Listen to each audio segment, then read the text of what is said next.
Mes chers compatriotes, et nous sommes là pour vous faire le point sur l'actualité dans notre pays. Et ici avec moi, j'ai 3 points sur lesquels nous allons analyser ensemble pour que nous puissions comprendre la position de BPDSP sur cette situation dans laquelle notre peuple est en train de traverser. Comment imaginez-vous, mes chers compatriotes, que dans notre pays, les acteurs politiques, les citoyens, les gens qui se disent patriotes, attendent qu'on aille les supplier pour défendre les causes de la République.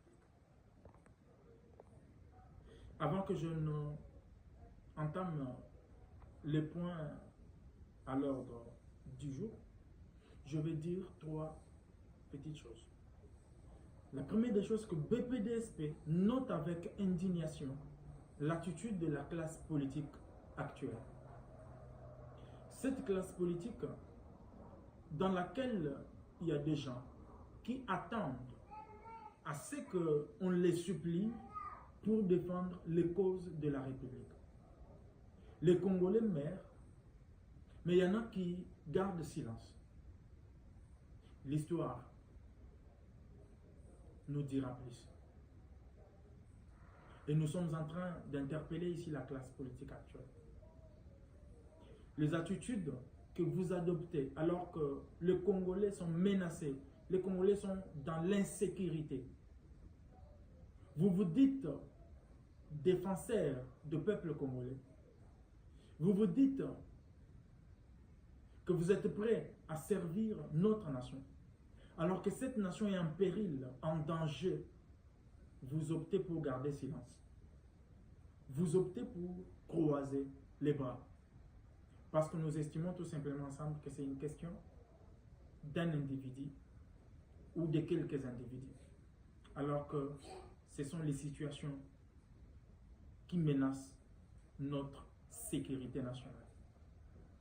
Mes chers compatriotes, je voudrais ici dire que BPDSP note cette attitude. Et que ici, nous allons déjà dire à notre peuple que où nous sommes en train d'aller, l'histoire retiendra qu'à l'avenir, dans ce pays, il y aura des mesures fortes qui seront prises et tout acteur politique aujourd'hui qui ne prend pas au sérieux les menaces contre notre peuple, contre notre nation, nous prendrons des mesures très fortes dans ce pays, à telle enseigne que tout le monde qui aura trahi la nation, tout le monde qui se laisse dans un silence coupable face à la menace contre la nation, dans ce pays, il y aura des hommes et des femmes qui auront trahi leur descendance. Parce que nous compterons à 4-5 générations de leur descendance qui ne seront pas associées dans la gestion du pays. Ici, les acteurs politiques, la société civile et toute la classe de notre société, toutes les classes confondues, nous devons prendre conscience que nous sommes menacés et que l'intégrité de notre territoire est menacée. Nous n'attendons pas un individu qu'un individu tombe. Nous n'attendons pas que les individus meurent. Nous n'attendons pas que notre peuple succombe. L'histoire retiendra les silences des uns et des autres. L'histoire retiendra la traîtrise. L'histoire retiendra tout ce que chacun, toute position prise et toute position qui n'a pas été prise pour la survie de notre nation. La petite deuxième chose que je voudrais dire, mes chers compatriotes, il faut que le peuple comprenne. Parce que nous considérons que notre peuple est assez mature. Et que notre jeunesse devrait comprendre qu'il est temps d'échanger la donne. Et de ne pas se laisser conduire derrière cette classe politique qui a échoué à sa mission. Mes chers compatriotes, quand je parle de la classe politique actuelle, je ne vise pas un individu. Mais je vise et je vois toutes ces personnes qui, hier, ils ont accepté de servir la nation, qui aujourd'hui menacent cette nation par leur position, par le langage et les actes qu'ils posent. Notre peuple doit comprendre, et la jeunesse doit comprendre que nous devons ensemble nous allier derrière BPDSP pour qu'ensemble nous puissions monter une nouvelle classe politique, une alternative de la classe politique, afin de promouvoir un autre élan et une autre manière de gérer notre pays. Est-ce qu'à moi de vous expliquer encore? Parce que nous savons tous que nous avons là une classe politique, un clique d'amis, un groupe de gens qui sont là pour se régler des comptes. N'attendons pas le changement de cette classe politique. Il est temps que les jeunes, nous puissions nous lever, nous puissions ensemble nous tenir main dans la main pour nous battre et lutter pour la dignité et la souveraineté de notre pays. Oui, la dignité du peuple congolais qui est menacée, notre peuple qui est humilié, parce qu'il y en a qui privilégient promouvoir, qui privilégient défendre leurs intérêts personnels et individuels. On est ici en train de nous parler des accords qui sont signés entre Nanga et le pouvoir. Ces accords profitent en quoi à notre peuple? Vous connaissez la position de BPDSP là-dessus. C'est que s'il y a eu des accords, que les deux parties signataires de cet accord dégagent de la gestion du pays. Nous ne défendons personne de cette classe politique, mais par contre, dans cette situation, dans cette catastrophe, nous sommes obligés ensemble de nous surpasser pour défendre les intérêts de notre nation. BPDSP, nous montons, nous sommes prêts à lutter pour défendre la dignité de l'homme congolais. Vous savez que nous sommes des conservateurs. Et dans notre courant de pensée, nous disons les institutions solides et des lois strictes d'application sont nécessaires pour sauvegarder et promouvoir la stabilité de notre nation. Mes chers compatriotes, je vais aborder le premier point. Le premier point concerne la démarche entreprise par la CENCO et le CC, dans laquelle je suis surpris encore de voir sur les déclarations du secrétaire de la CENCO dire que les autres confessions religieuses et les églises de réveil ont demandé les documents qui prévoient, qui conçoit même cette démarche pour la soutenir. Déjà que vous connaissez la position de BPDSP quant à cette démarche. Nous avons suivi avec attention l'intervention du secrétaire de la CENCO sur Top Congo. Nous avons retenu quelques propos choquants et qui nous choquent, nous, BPDSP et le peuple congolais. Le secrétaire de la CENCO a dit qu'ils sont partis voir le M23 et le M23 a accepté le dialogue, mais aux conditions qui sont les leurs. Mes chers compatriotes, les rebelles qui ont tué plus de 3000 Congolais, on veut qu'ils négocient à leurs conditions, aux conditions qui sont les leurs. Quelles sont ces conditions? Ça veut dire quand ils viendront pour nous dire que nos conditions, c'est occuper l'Est du pays, parce que c'est ça, nous le savons nous tous, même si nous ne voulons pas le dire clairement. Parce qu'il y en a qui pensent qu'il y a eu les accords signés entre Nanga et le pouvoir en place. Mes chers compatriotes, ces accords profitent encore à notre peuple? Et pourquoi nous, le peuple, nous, BPDSP, qui fustigeons cette façon de faire de cette classe politique, pourquoi devrions-nous soutenir une telle démarche?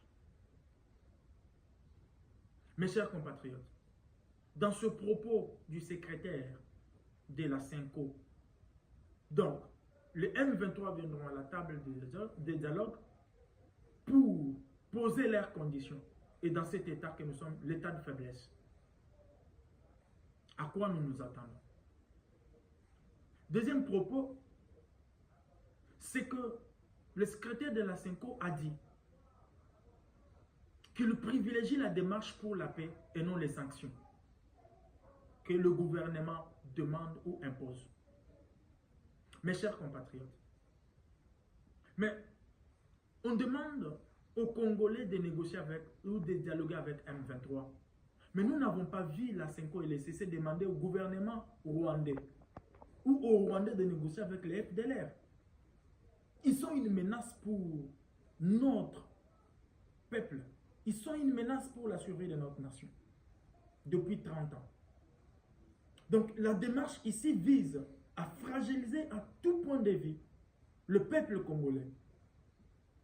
Parce que si cette démarche des évêques était sérieuse et cohérente, de la même façon qu'ils ont demandé au gouvernement congolais de négocier avec, ou qu'ils demandent une médiation pour que le gouvernement congolais négocie avec M23, de la même façon, ils devaient dans la même intervention dire que nous avons demandé au FDLR d'aller dialoguer avec le gouvernement rwandais ou avec les Rwandais. Ça, ils ne l'ont pas fait. Mes chers compatriotes, comment vous voulez que dans cette situation, un groupe de personnes se lève pour remettre en cause tout un peuple, tout un gouvernement, pour privilégier ce que nous appelons, ce qu'ils appellent une démarche de paix? Pendant que cette démarche est en cours, elle a commencé alors que Goma a été prise. Cette démarche est en train d'évoluer. Aujourd'hui, Sud Kivu est tombé. Quelle cohérence, quelle logique vous donnez à une telle démarche?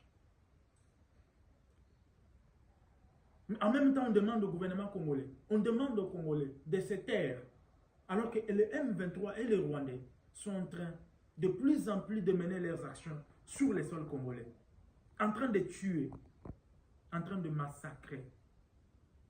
Oui, les vies des Congolais tombent, le sang est versé. Nous n'allons pas accepter que le sang des Congolais qui est versé et que nous ne puissions pas avoir des solutions.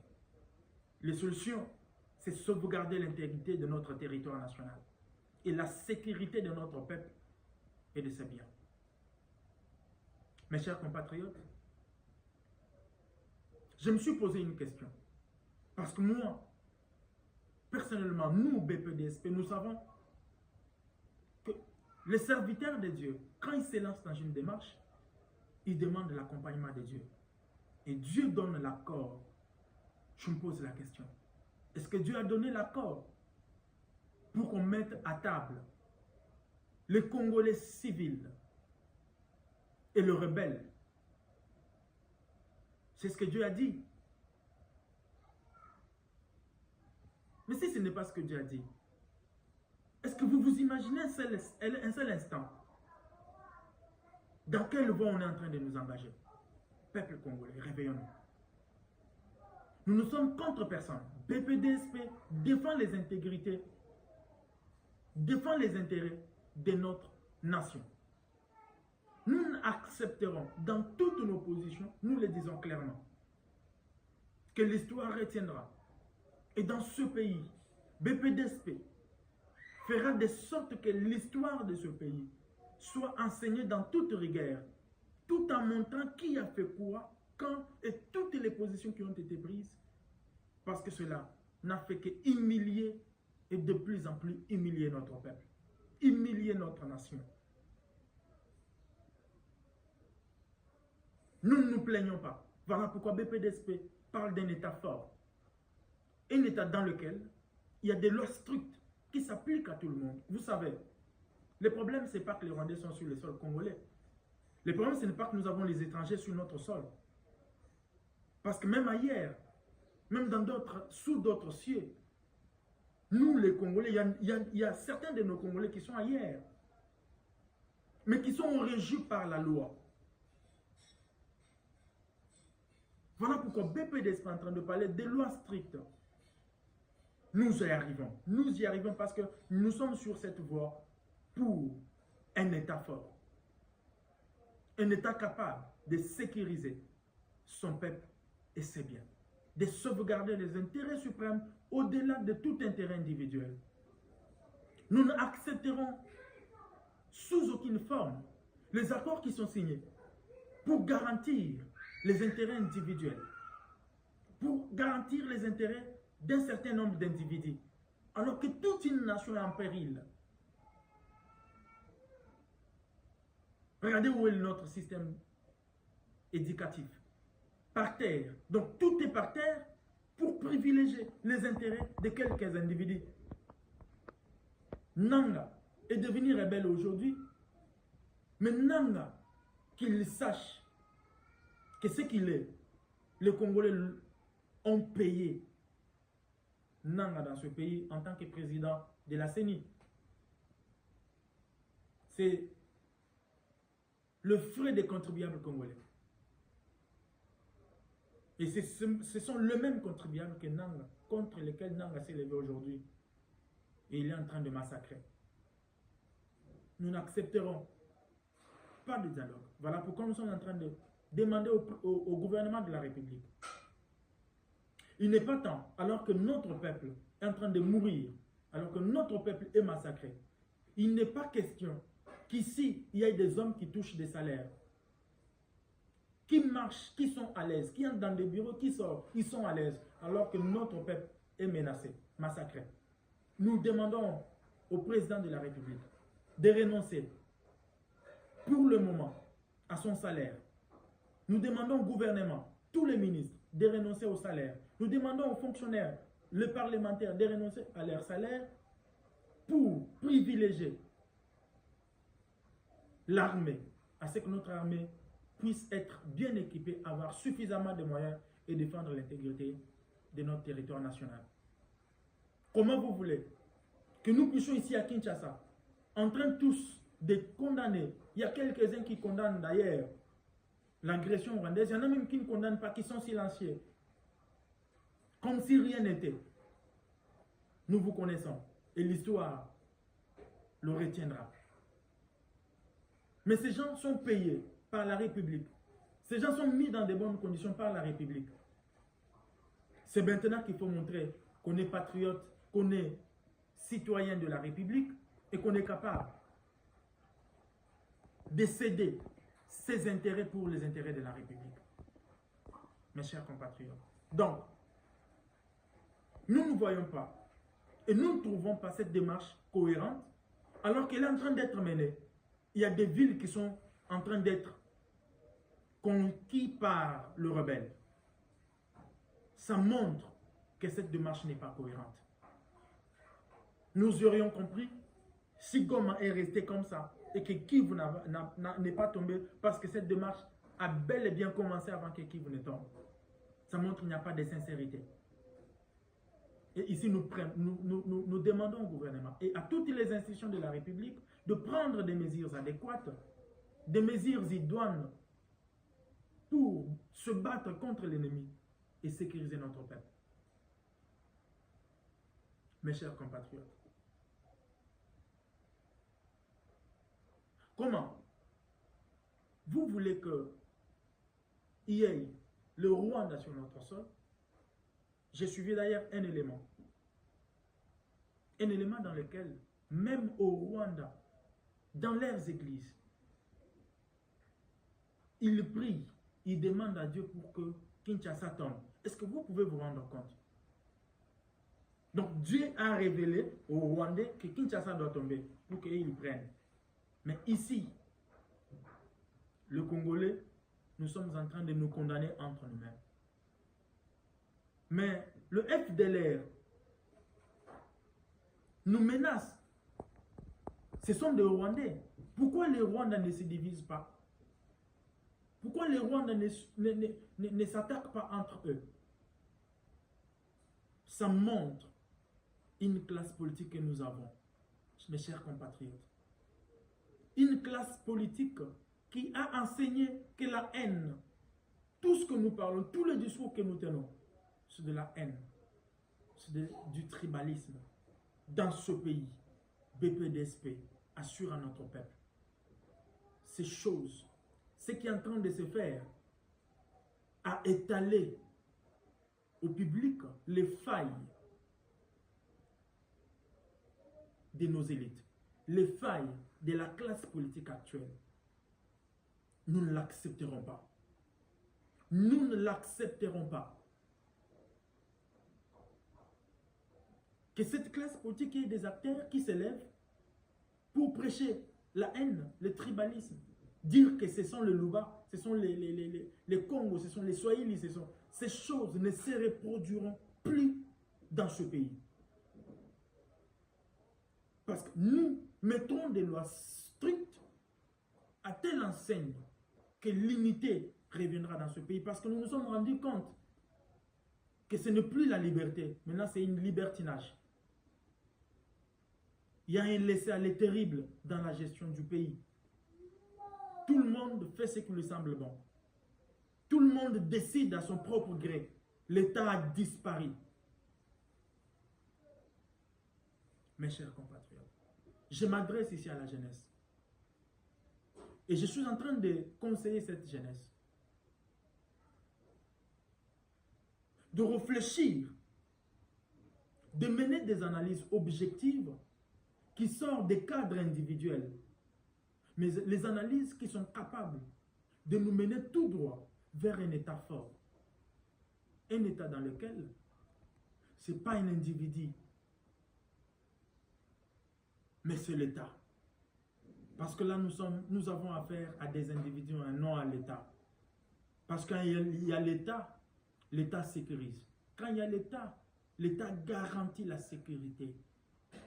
Et là, nous n'avons pas. L'État, nous avons les individus. Nous avons une guerre entre les individus. Parce que l'État prime ses intérêts et non les intérêts de notre État. L'État privilégie d'abord ses intérêts. Et dans ce pays, nous avons un État divisé. Les hommes qui se battent. Parce qu'ils ont pillé la République. Ils ont pillé la République. Ils ont détourné les biens de la République. Ils se sont enrichis. Ils ont trouvé la possibilité d'aller se faire de groupes armés. Ils se sont permis d'aller financer et soutenir les rebelles. Il y en a qui les soutiennent, même s'ils pensent qu'on ne les connaît pas. Ils soutiennent les rebelles, ils pillent la République pour soutenir la rébellion. Parce qu'il y en a qui veulent à tout prix protéger des carrés miniers. À tout prix avoir de l'espace à l'est pour prendre la richesse de notre peuple. Nous ne l'accepterons pas. Que la jeunesse prenne notre destin en main. Nous devons prendre notre destin en main. Les temps sont durs, les défis sont majeurs, mais nous ne nous décourageons pas. BPDSP s'est levé pour défendre les intérêts de notre pays.